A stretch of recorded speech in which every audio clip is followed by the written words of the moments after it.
Hello there.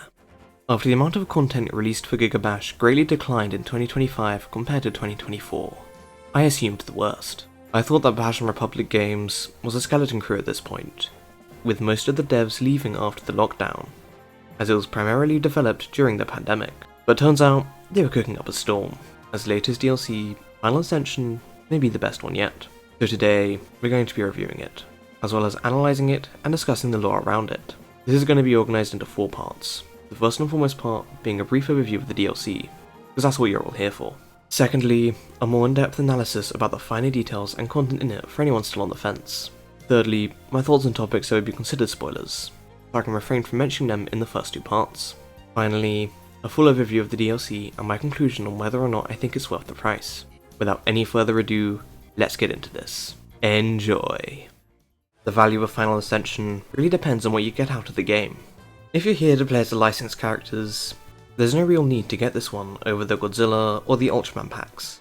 You're not really missing out when it comes to new characters and story mode, especially if you're a more casual player. We've only recently gotten the game. Fair warning, the DLC does ostracize you when it comes to the new maps, but I wouldn't recommend buying it just to play on them.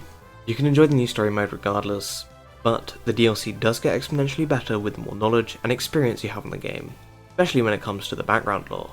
Don't worry, you don't have to be an expert on it like you would with something like FNAF, but if you're someone who has studied the in-game lore, maybe even try to piece it together yourself, or you have even a remote attachment to the original characters in Gigabash, this is a must-have.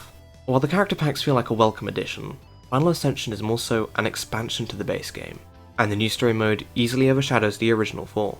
It may not be the greatest piece of fiction on the planet, it's certainly no Ibira horror of the deep, but it's leaps and bounds ahead of even Thundertross's campaign. Both the 2D and 3D animation jumps out of the screen, it's got plenty of humour and a lot of heart to match. A pretty compelling character arc despite the arguably short runtime, and it feels like a true celebration of the game and how far it's come since release. Granted, this isn't the final DLC, maybe not even the final story chapter, but they weren't kidding when they said it was the Final Ascension. It feels like the ultimate conclusion to Gigabash, closing off a pretty significant chapter, never mind the lore that's finally explained. The ending might be a bit lackluster to some, if you know you know, but a quick read through some of the lore can easily explain it. The actual characters themselves are fun to play as, and fit into their roles nicely, though they do feel a bit derivative at times. If you've enjoyed the previous story modes, or you don't have any other DLCs, you should get this one first. It expands upon almost every aspect of the base game, and helps make it a full, complete experience. It also runs pretty nicely on the Switch, which is a welcome surprise. Now, let's go into further detail, starting with the characters. Don't worry, no spoilers yet. So the first of the 2 characters is Gaya Gigaman, who is a souped up version of the original in every sense. The swagger and personality of Gigaman has been dialed up to an 11. Every move is bursting with confidence and showboating.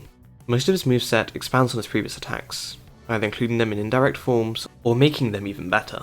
This is only amplified with his passive, which allows him to increase the power of nearly every attack at the cost of additional health. Passion Republic Games, or PRG for short, has a wonderful attention to detail, with a lot of the Kaiju's personality being expressed through their character designs and attacks.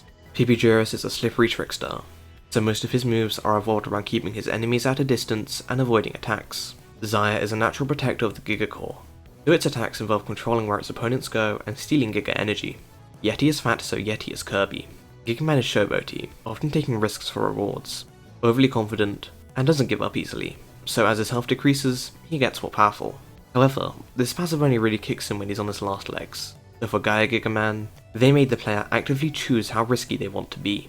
You can play it safe and use his base moveset, or you can power up as many moves as you like, and melt the enemy's health.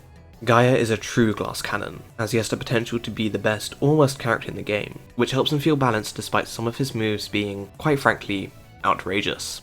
He's an extension of both Gigaman's greatest strengths and his greatest flaws, and I'll be honest, he's the character I spent the most time playing in the dozens of hours since Final Ascension's launch. He's probably going to be my new main going forward, after Godzilla and the original Gigaman, who I liked due to his capability to juggle his opponents in mid-air. It's a lot harder to juggle with Gaya, but there's so much more variety and versatility to his combos, due to him having one of the highest character skill ceilings in the game. As someone who thoroughly enjoys both Hollow Knight games, I've been having a lot of fun with his parry. It's extremely satisfying. I would say he needs a nerf, as one of his moves just teleports the opponents to you if you hit them with the first part some of the time, but other than that, S tier character. Oh, and also love how one of his taunts is shared with Gigaman, except this time, he can actually pull it off. Another taunt is called aura farming, no notes there. If Gaya Gigaman is the ultimate hero, Zargorah is the ultimate villain. He feels like the final boss of the game, and that extends far beyond his role in the story. He towers over every other kaiju in the game. Even Mechajurus and Rojak can't hold a candle to him, and his moveset reflects that. Each attack holds so much weight and power, and aside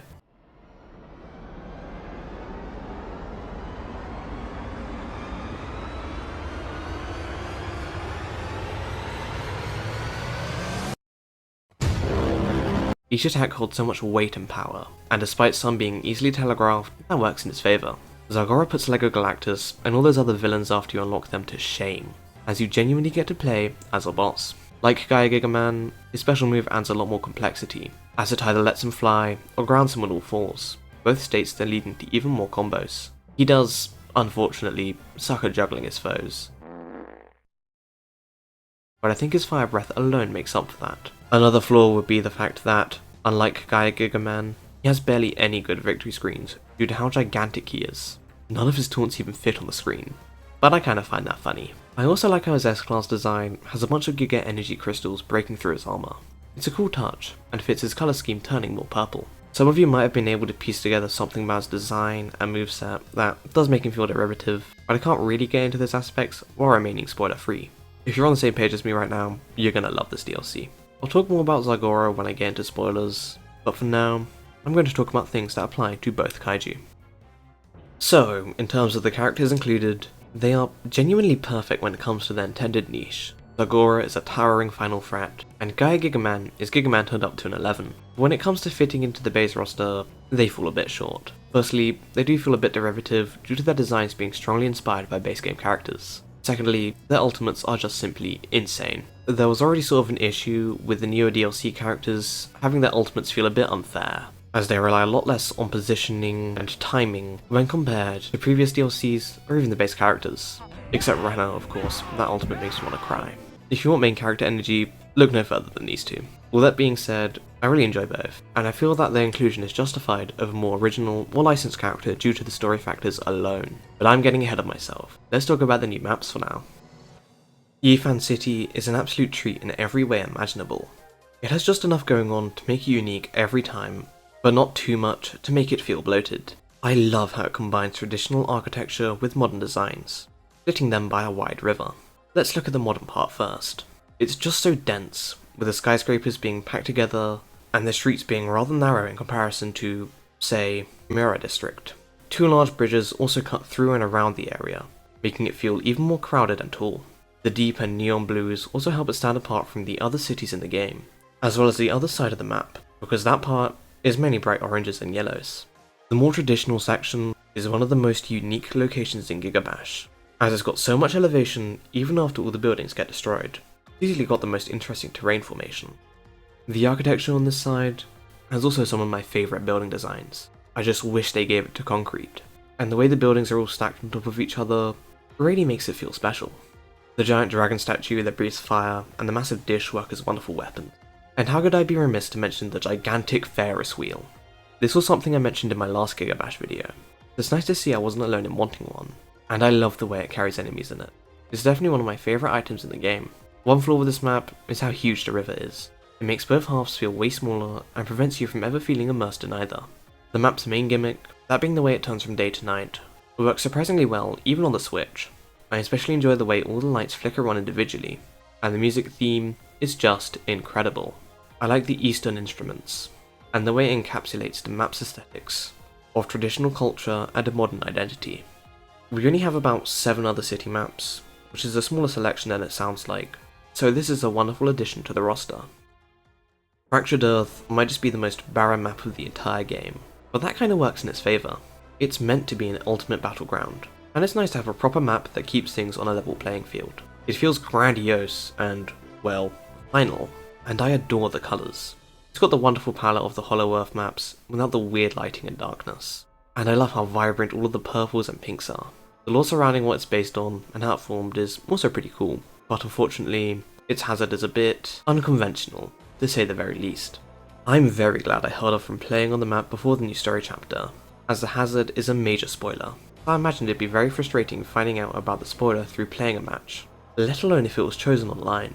On top of that, the hazard itself is kinda unfair, as you have to stop the fight to attack an element in the middle of the arena, and if you don't deal enough damage in time, the entire arena just blows up. It's never telegraphed that you have to attack the element, there's no feedback telling you how much damage you're doing, and even the CPUs don't help sometimes. They just continue trying to attack you.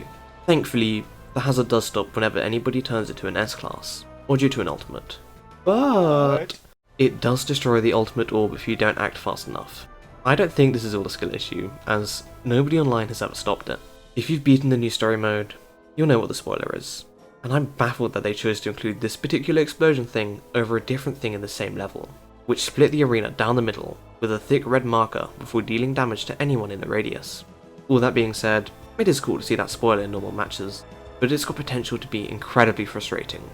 If only we could turn off hazards in the extra settings or something. This flaw doesn't make the map a disappointment, but I thought it had to be mentioned. On a much more positive note, Fractured Earth has one of the best scores in the entire game. It's unlike all the other maps, as it's not energetic, upbeat, or even that loud. It's slow, filled with tension, and perfectly fits the final level aesthetics that the arena is going for. On top of that, it starts with an homage to the main theme, which isn't used anywhere else in the game besides the menu.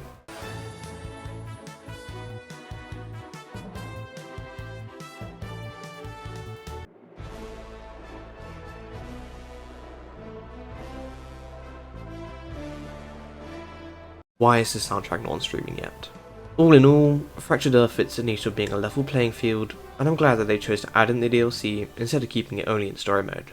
The Hollow Earth maps were already my least favourite in the game, but between this map and the new changes to Yeti Sanctuary, I doubt I'll choose to play on any of them again. Okay, now for a quick review on the new story chapter. This will be our final section without spoilers, so make sure that you leave after it if you want a spoiler-free experience. I'd say that the price was already justified with the 2 new maps instead of an extra 2 characters, but this story mode could carry the entire DLC on its own. Both the 2D and 3D animations have gotten significantly better. The 2D style especially shines here with dynamic movement and additional visual effects, while the 3D animation looks smooth even on lower end devices, like the Switch. Yes, I'm mentioning it for a 4th time. Deal with it. Most of the actual chapters are smaller, but there's an extra 2 here to make up for it, taking the total from 5 to 7.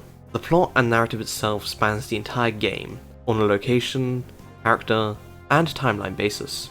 Even less obsessed fans will be able to enjoy the revelations and story beats, but your enjoyment will greatly differ depending on your personal experience with the game. If you've played through the story modes, or even read a couple lore entries, you'll find it rather satisfying, but I imagine the ending will be rather confusing unless you manage to piece together all the lore surrounding Gigaman before Final Ascension dropped. You'll be able to make heads and tails of it either way, don't worry. But for the vast majority of players, the main confusion will be as to why a particular reveal is so important. Thankfully, the DLC doesn't expect you to have a strong commitment to the lore before playing, but it's the kind of thing you'll want to experience for the first time again after it all clicks, as it doesn't go out of its way to hold your hand. If you're still not convinced, Gigaman has a genuine character arc in it, learning he can't run from his fears forever. This helps give him more of a fleshed out character, and helps raise the stakes later on. Okay, I genuinely cannot control myself from ranting about a very personal aspect of this DLC for any longer. Spoilers in 5 seconds. You have been warned.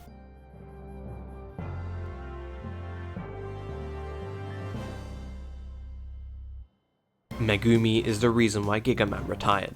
I've known that fact for the last 6 months. You know that meme of the guy awarding the medal to himself? Yeah, that's the next 2 minutes of the video. Grin and bear it. So after I 100%ed the entire game, twice, I wanted answers. I wanted to know all about the lore surrounding Gigaman, and make it into a video on its own.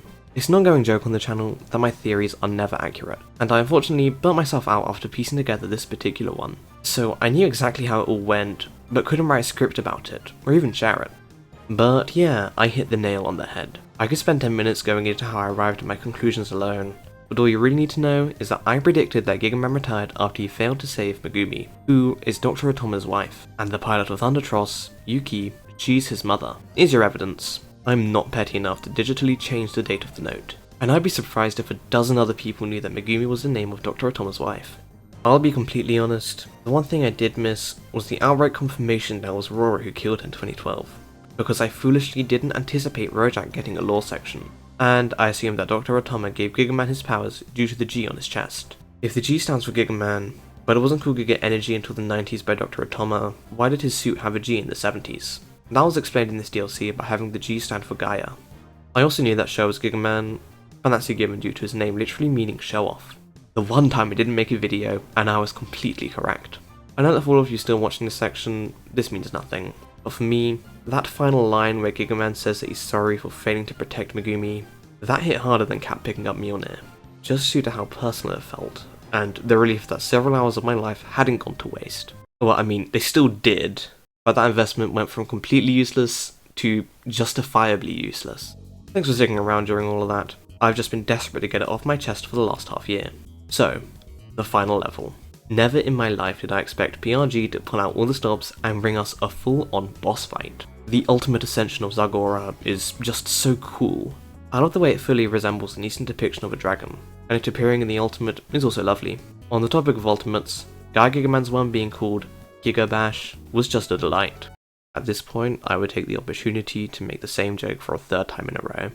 Some other details about Zargorah which I couldn't mention earlier include his atomic breath being similar to Rora's ultimate, and how, like Rora's supernova, he tries to take everything with him upon defeat. This DLC feels like a love letter to the game, characters, its lore, and its community.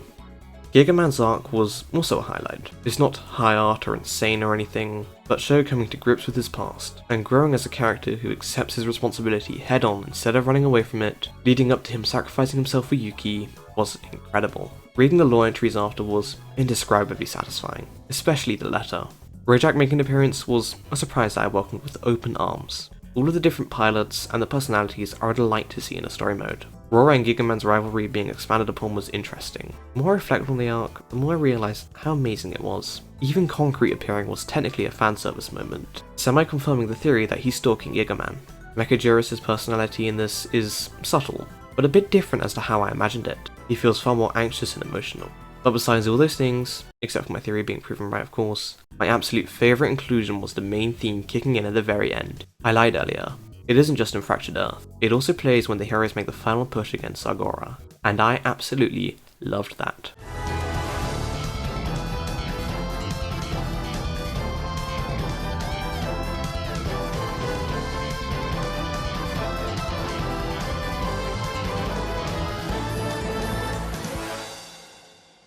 So, all in all, Final Ascension is pretty much perfect.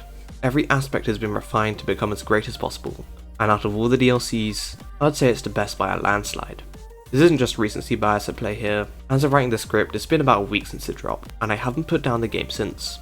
Final Ascension is one of the only updates that has got me to play any game with the same passion I had when I first got into it. I think it was worth a lackluster 2025 for this gem. Have I been fanboying for this entire video? Definitely. But this DLC gets better with the more passion you have for Gigabash, and I've made far more embarrassing videos than this one. Star Wars Hunters is the latest free-to-play game that everyone's talking about. Next time, I'll probably be reviewing Godzilla vs Mechagodzilla 2, and for those of you who are here from my other videos, thank you so much for sitting through this one.